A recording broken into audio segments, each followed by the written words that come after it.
नमस्कार, नई परख के राष्ट्रीय मुद्रा कार्यक्रम में आपका स्वागत है और हमारे साथ प्रोफेसर अभय कुमार दुबे हैं रोज की तरह ही और इनसे हम देश की राजनीति के बारे में कुछ सवाल करेंगे। कार्यक्रम को आगे बढ़ाने से पहले मैं सभी दर्शकों से कहूँगा कि वो नई परख चैनल को सब्सक्राइब करें, हमारे साथ नियमित रूप से जुड़ें। अभय सर नमस्कार। नमस्कार। पिछले 1-2 दिनों में मैं कुछ टीवी कार्यक्रमों को देख रहा था जहाँ पर कई तरह के आंकड़ों की चर्चा हो रही थी और एक कार्यक्रम में 4 देश के 4 बड़े सेफोलॉजिस्ट आए थे और उससे ऐसी ध्वनि निकल कर सामने आई मानो 2024 के चुनाव का रिजल्ट आ चुका है। अब इसके बारे में ज़्यादा चर्चा करने की ज़रूरत नहीं है, भारतीय जनता पार्टी चुनाव जीत रही है। चर्चा सिर्फ इस बात होनी चाहिए कोई 400 सीट जीतेगी, 450 जीतेगी या 375। क्या आपको भी ये लगता है कि आने वाला चुनाव का फैसला आ चुका है? नहीं, मुझे ऐसा नहीं लगता। भारतीय जनता पार्टी मजबूत स्थिति में है, ज्यादा विश्वस्त है, माहौल उसके पक्ष में दिखाई पड़ रहा है। लेकिन इसका मतलब ये नहीं है कि राजनीति खत्म हो गई है और संभावनाओं के दरवाजे पूरी तरीके से विपक्ष के लिए बंद हो गए हैं। मैं ऐसा नहीं मानता। पहली बात तो ये 400 सीटें और 350 से ज्यादा सीटें, ये सब जो बातें हो रही हैं, इन सब बातों का कोई कोई आंकड़ागत आधार नहीं है। 400 का आंकड़ा देश में केवल एक ही बार पार हुआ है, जब 1984 में राजीव गांधी के नेतृत्व में कांग्रेस ने एक असाधारण चुनाव जीता था। भारतीय जनता पार्टी को 400 सीटें उसी सूरत में मिल सकती हैं जबकि दक्षिण भारत में भी वो चुनाव जीते बड़े पैमाने पर। अगर दक्षिण भारत में वो चुनाव बड़े पैमाने पर जीतेगी तो फिर उसका आंकड़ा जो है वो 400 की तरफ जाएगा। मिलेंगी कि नहीं मिलेंगी बात दूसरी है। अगर वो जिस तरह उत्तर भारत, मध्य भारत में जीतती है, इसी तरह उसे पश्चिम बंगाल में भी काफी जम के चुनाव जीतना होगा, तब उसका आंकड़ा उधर जाते हुए दिखाई पड़ेगा। और ऐसा होते हुए मैं नहीं देखता। मेरा मानना ये है, देखिए, चुनाव जिसे अंग्रेजी में कहते हैं वॉक इन पार्क नहीं होता है। चुनाव पार्क में टहलना नहीं होता है किसी के लिए भी। उसके लिए भी जिसके पक्ष में माहौल हो और उसके लिए भी जो कि अपनी दीवार पीठ से लगाकर बचाव की लड़ाई लड़ रहा हो। अगर विपक्ष आज अपनी पीठ दीवार से लगाकर बचाव की लड़ाई लड़ रहा है, तो विपक्ष के पास भी मौके हैं पलट के वार करने के, रियर गार्ड एक्शन करने के। विपक्ष के पास भी मौके हैं। विपक्ष ने तो अभी तक अपनी एकता को राष्ट्रीय स्तर पर प्रदर्शित ही नहीं किया है। थोड़ा सा प्रदर्शित किया था तो भाजपा में भगदड़ मच गई थी और भाजपा बहुत बेचैन हो गई थी। अब आप कल्पना कीजिए कि विपक्ष अगर एक हफ्ते के अंदर आनन फानन अपनी राष्ट्रीय एकता को पहले की तरह ही पुनर्स्थापित करे, एक न्यूनतम साझा कार्यक्रम बनाए, सारे जो दल हैं वो मंच पे खड़े हो गए, एक स्वर से कहें ये न्यूनतम साझा कार्यक्रम ही हमारा घोषणा पत्र है, और एक स्वर से अपनी बात करने लगे पूरी की पूरी। और एक संयोजक बना दिया जाए इंडिया गठबंधन का, उसकी लगातार बैठकें होने लगे। विपक्ष विपक्ष एक दूसरे को काटती हुई बातें करना बंद कर दे, तो आप देख सकते हैं कि तुरंत ही माहौल बदलता हुआ दिखाई पड़ेगा, डिस्कोर्स बदलता हुआ दिखाई पड़ेगा, हवा बदलती हुई दिखाई। मैं यही कह रहा हूँ भाजपा चुनाव हार जाएगी इससे, या भाजपा कमजोर हो जाएगी, ये सब मैं नहीं कह रहा हूँ। भाजपा तो बेहतर स्थिति में है ही और उसके पास हर तरह से वो बेहतर स्थिति में है। लेकिन ये मानना कि विपक्ष उसको टक्कर देने की स्थिति में ही नहीं है और मैदान में केवल एक ही टीम खेलेगी, दूसरी टीम खेलने को उतरेगी भी नहीं, और उतरेगी तो केवल धनाधन उसी के ऊपर गोल होंगे, ये मानना उचित नहीं है। अभी 3 महीने कम से कम चुनाव में है। विपक्ष अगर 15 दिन के अंदर अपनी खोई हुई जमीन दोबारा हासिल कर सकता है तो वो खोई हुई जमीन हासिल करने का मतलब ये है कि जो उसने इंडिया गठबंधन की गतिविधियां ठप कर दी थी, उन गतिविधियों को किक स्टार्ट कर सकता है, ये सब कर सकता है, तो विपक्ष दोबारा मुकाबले में आ सकता है। हमें ध्यान रखने की जरूरत है, तीनों राज्यों में विपक्ष के पास 40% से ज्यादा, कांग्रेस के पास 40% से ज्यादा वोट है। जिस पार्टी के पास, जहां वो चुनाव हारी है, वहां 40% से ज्यादा उसके पास वोट हो, जिस पार्टी के पास, उस पार्टी को ठीक है, हर पराजय निराशा लाती है, दुख होता है पराजय से, लेकिन उसको तो रिकवरी के, वापसी के बहुत मौके होते हैं उसके पास। क्या पिछले कुछ दिनों में हालांकि उनकी बैठक उन्होंने 19 को बुलाई है, लेकिन पिछले कुछ दिनों में कुछ घटनाएं हुई जैसे अखिलेश यादव ने एक सार्वजनिक इंटरव्यू दिया, फिर कल राघव चड्ढा और आतिशी जो आम आदमी पार्टी के नेता हैं उनका इंटरव्यू था, जिसमें कि ऐसा लगा कि वो विपक्ष की तरफ से एक बैटिंग कर रहे हैं, वही आंकड़े दे रहे थे जो योगेंद्र यादव दे रहे थे कि कांग्रेस को ज्यादा वोट मिले हैं। तो क्या एक सामंजस्य की शुरुआत आपको दिखती है, कुछ उम्मीद की किरण की विपक्ष एक हो सकता है? देखिए, गेंद कांग्रेस के पाले में है। राघव चड्ढा, आतिशी ने सकारात्मक बातें कही हैं, अखिलेश यादव ने सकारात्मक बातें कही हैं, वो ठीक बात है। और भी विपक्षी नेता सकारात्मक बातें कर सकते हैं। सवाल यह है कि कांग्रेस क्या करने जा रही है। 19 तारीख को राहुल गांधी ने शायद नागपुर में एक रैली का आह्वान किया है, रैली का आयोजन किया है। नहीं, 28 तारीख को है वो 28 को है। अच्छा, 28 को ही सही। अगर वो 28 तारीख को रैली है तो वो रैली कांग्रेस की होगी कि इंडिया गठबंधन की होगी? क्या राहुल गांधी उस रैली से पहले अपना फोन उठाकर तमाम विपक्षी नेताओं से कहेंगे कि आइए हमारे साथ मंच साझा कीजिए?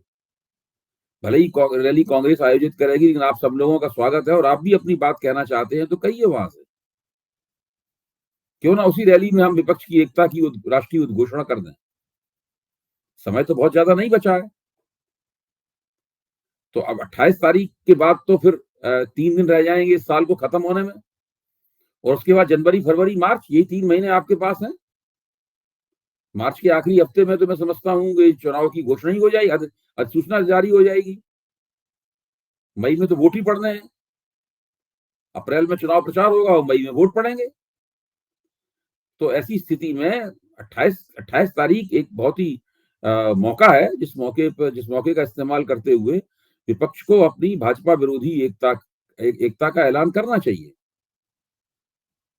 एक बात यह भी कही जा रही है कि खासतौर पे 3 राज्यों के चुनाव नतीजों ने दिखाया कि कांग्रेस जिन मुद्दों को उठाने की कोशिश कर रही है, वो मुद्दे प्रभावी नहीं हैं। मिसाल के तौर पर ओपीएस का वायदा करने के बावजूद वो चुनाव हार जाते हैं। एक जगह तो उन्होंने ओपीएस 2 जगह दे भी दिया था, छत्तीसगढ़ में और नहीं, देखिए राज देखिए आप ये क्यों मान रहे हैं कि वो मुद्दे प्रभावी नहीं है? आप चुनाव नहीं जीत पाए तो आपको 40% वोट यूं ही मिल गया है फालतू में। क्या आप 2% मतों से आप छत्तीसगढ़ का चुनाव हार गए, 2% मतों से आप राजस्थान का चुनाव हार गए। मध्य प्रदेश में जरूर फर्क ज्यादा रहा है, अंतर ज्यादा रहा है, लेकिन 2-2% चुनाव से आप 2 राज्यों का चुनाव हार गए और तेलंगाना में तो चुनाव आप जम के जीते, ये मत भूलिए। तो राजस्थान की और छत्तीसगढ़ की लड़ाई नजदीकी लड़ाई थी और तेलंगाना का चुनाव आप जीते भी हैं। तो ये कैसे आप कह सकते हैं कि वहां मुद्दे प्रभावी नहीं थे? कुछ रणनीतिक कमियां रही हैं, कुछ समस्याएं रही हैं जिनकी वजह से आप चुनाव नहीं जीत पाए। उनको खोजिए। क्या आज की स्थिति की तुलना हम 2004 से कर सकते हैं, जब अटल बिहारी वाजपेयी के रूप में एकदम लोकप्रिय नेता थे, जिनके सामने कोई टिकने के लिए नहीं था? क्या ऐसी स्थिति है या दोनों में थोड़ी भिन्नता देखते हैं आप? नहीं, देखिए अटल बिहारी वाजपेयी लोकप्रिय जरूर थे और उस जमाने के लिहाज से सबसे ज्यादा लोकप्रिय थे। उनकी रेटिंग भी बड़ी अच्छी आती थी, करीब 36% की रेटिंग आती थी लोकप्रियता में अटल बिहारी वाजपेयी की। लेकिन मोदी का जमाना थोड़ा अलग तरह का है। मोदी के जमाने की भाजपा भी अलग तरह की भाजपा है। तब भारतीय जनता पार्टी इतनी शक्तिशाली पार्टी नहीं होती थी। भारतीय जनता पार्टी एनडीए के ऊपर बहुत निर्भर थी। आज एनडीए मोदी के ऊपर निर्भर है। उस वक्त ये नहीं था कि एनडीए के लोग बैठे हो, केवल अटल जी इसको संबोधित करें और एनडीए की बैठक खत्म हो जाए। आज तो एनडीए के लोग आते हैं, मोदी उसमें भाषण देते हैं, बाकी लोग उठ के उसके बाद बैठक खत्म हो जाती है। आज तो एनडीए में भाजपा है, बाकी सब तो नाम मात्र का एनडीए है। तो आज की स्थिति तब की स्थिति में बहुत जमीन आसमान का फर्क है। उस वक्त अटल बिहारी वाजपेयी ने कभी साबित नहीं किया कि उनके नाम पे इतने वोट मिलते हैं।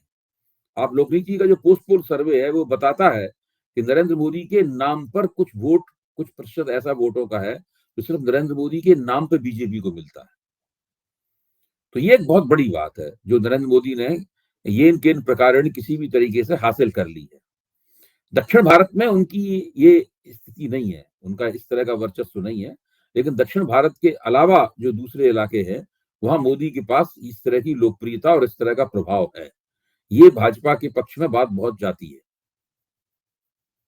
2 और घटनाएँ आज के दिन हुई। एक तो ये कि शिवराज सिंह चौहान रूठे-रूठे से नज़र आते हैं और उनके जो वीडियोज़ हैं या जो उनके ट्वीट्स हैं, उसको लेकर कुछ भाजपा में एक असहजता है कि एक बार जब केंद्रीय नेतृत्व ने फैसला कर दिया, तो ये इस तरीके की अपनी भावुक स्थिति क्यों दिखा रहे हैं?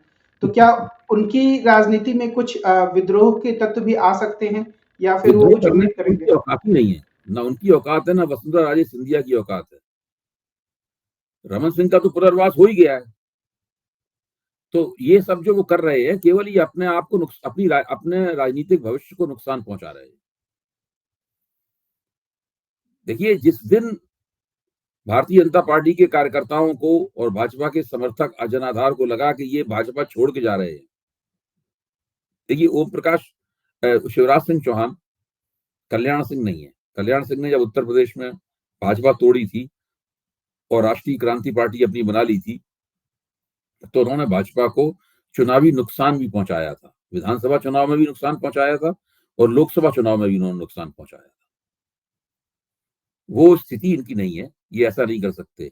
मध्य प्रदेश में उमा भारती भी भाजपा छोड़ चुकी हैं, लेकिन भाजपा को नुकसान पहुंचाने की बजाय वो खुद ही उनकी राजनीति पूरी तरीके से खत्म हो गई। ऐसे बहुत से नेता हैं इन्होंने भाजपा छोड़ी है कि उनकी राजनीति खत्म हो गई।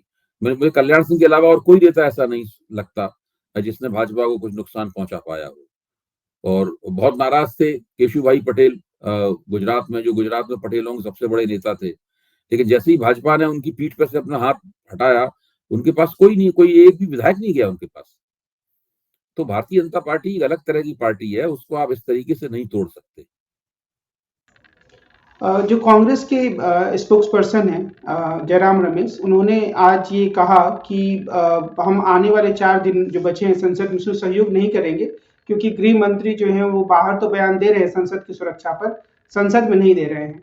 क्या ये सच में इतना बड़ा मसला है कि इसके कारण से कांग्रेस को संसद को बाधित करना चाहिए? आप गृह मंत्री के आचरण को कैसे देखते हैं? देखिए, भारतीय जनता पार्टी महसूस कर रही है कि उसका पूरी तरह वर्चस्व हर जगह स्थापित हो गया है। संसद के जो पीठासीन अधिकारी हैं दोनों, राज्यसभा के और लोकसभा के, वो पूरी तरीके से सरकारी लाइन पे चलते हैं। वो केवल विपक्ष के नेताओं, विपक्ष के सांसदों को ही दंडित करते हैं। सारी चेतावनियां उन्हीं को दी जाती हैं, बार बार उन्हीं का मुंह बंद किया जाता है। भाजपा के सांसदों को वगैरह कुछ नहीं होता उनका। अब देखिए, कोई जिक्र भी नहीं कर रहा है, पूछा भी नहीं जा रहा है कि जिन प्रताप सिन्हा ने वो पास दिया था इन इन घुसपैठियों को, उन प्रताप सिन्हा से कम एक वही पूछ लिया जाता, एक कारण बताओ, नोटिस ही उन्हें दे दिया जाता कि भाई आपने बिना जांच पड़ताल के पास क्यों दिया। उनसे कम से कम एक औपचारिक खेद ही व्यक्त करवा लिया जाता कि आगे से हम सावधानी बरतेंगे, वो भी नहीं किया गया। तो भारतीय जनता पार्टी ने पूरी तरीके से मामला एक तरफा कर दिया है और मीडिया उसके साथ है। उसको लगता नहीं कि मीडिया में भी हमारे खिलाफ कोई आवाज उठेगी। हमारी आलोचना कौन करेगा? ये विपक्ष के लोग आलोचना करेंगे और उनकी परवाह कौन करता है? तो ऐसे में विपक्ष को कुछ ना कुछ तो करना है। हाथ में हाथ रख के तो बैठा नहीं रहेगा विपक्ष, कुछ ना कुछ तो वो करेगा। एक बात जो सुप्रिया श्रीनेत ने अपने ट्वीट में कही थी, बाद में भारतीय जनता पार्टी के लोगों ने इसकी आलोचना की कि अगर ये सब कुछ जो करने वाले मुसलमान होते हैं, जो पास जारी करने वाला विपक्ष का सांसद होता, तो देश में और स्थिति अलग होती, सरकार का रवैया अलग होता। क्या कुछ ऐसा है? हाँ, बिल्कुल है ऐसा। मैं भी ये मानता हूं, अगर विपक्ष के किसी सांसद ने ये पास जारी किया होता और अल्पसंख्यक समुदायों के लोग वहां पे होते, या इन लोगों का आसानी के साथ किसी इस तरह के संगठन से कोई संबंध निकल आता, अभी तक नहीं निकल पा रहा है संबंध, केवल हवाई बातें हो रही हैं, ये साजिश का पर्दाफाश होगा, अब ये शायद देखो उसके जूते में सुराख पाया गया वगैरह वगैरह। तो इस तरह की बातें जो साधारण सी बातें हैं, उनको सनसनीखेज बना के टीवी के ऊपर पेश किया जा रहा है। पूरे मसले को इस तरह से एक गढ़ा जा रहा है गोदी मीडिया द्वारा। तो अगर वैसा होता तो फिर वैसे भी पहले से ही भाजपा कह ही रही है कि कांग्रेस कम्युनिस्ट लिंक है इनकी।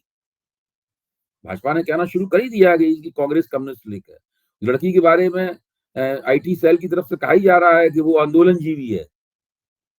आंदोलनजीवी होना तो भाजपा की तरफ से गढ़ी गई एक गाली है ना।